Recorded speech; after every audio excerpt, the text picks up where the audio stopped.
বাংলাদেশ নিয়ে নতুন ষড়যন্ত্র শুরু করেছে ভারত। খাগড়াছড়ির বিভিন্ন সীমান্ত পয়েন্টে সর্বশেষ পাওয়া তথ্য অনুযায়ী ৬৬ ভারতীয় নাগরিককে অবৈধভাবে পুশিং করেছে ভারতীয় সীমান্ত রক্ষা বাহিনী বিএসএফ। এরা সবাই ভারতের গুজরাটের বাসিন্দা ও মুসলিম সম্প্রদায়ের বলে জানা গেছে। ৭ মে ভোর ৪টা থেকে ৬টার মধ্যে জেলার মাটিরাঙ্গা উপজেলার গোমতি ইউনিয়নের শান্তিপুর সীমান্ত দিয়ে ২৭ জন, তাইন্দং সীমান্ত দিয়ে ১৫ জন ও পানছড়ি থানাধীন লোগাং ইউনিয়নের রূপসেনপাড়া সীমান্ত দিয়ে ২৪ জনকে বিএসএফ জোরপূর্বক বাংলাদেশে পাঠায়। এমন খবর পেয়ে বিজিবি তাদের আটক করে। আটককৃতরা জানান তারা ভারতের গুজরাটের বাসিন্দা। এক কাপড়ে আটক করে বিমানে করে ভারতের দক্ষিণ ত্রিপুরা রাজ্যে আনা হয়। তারপর বুধবার ভোর রাতে সীমান্তে এনে জোর করে পাঠানো হয় বাংলাদেশে।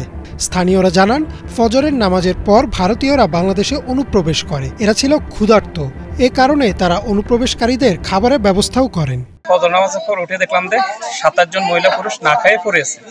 তো আমি মুড়ি চানাচুর ব্যবস্থা করে এদের শান্তিবাগ একটা খানা দিছি, পরে আবার দুপুরে খানা একটা আয়োজন করছি। আমার পক্ষ থেকে আমি খাওয়াইছি।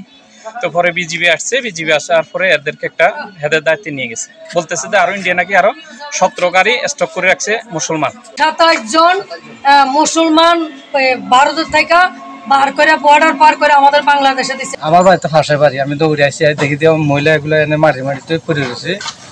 পড়া থাকার পরে দিয়ে আমরা সবাই সাইডের দিকে এসে ওই কাপড় চোপড় একটু উন্নয়ন দিয়ে দিচ্ছি। এবার দোকান থেকে নিয়ে চানাচুর, বিস্কুট, মুড়ি এগুলো খাওয়াইছি। খাগড়াছড়ির ভারপ্রাপ্ত জেলা প্রশাসক নাজমুন আরা সুলতানা বলেন, বিভিন্ন সীমান্ত পয়েন্ট দিয়ে অনুপ্রবেশকারী ৬৬ ভারতীয় নাগরিককে বিজিবির হেফাজতে রাখা হয়েছে।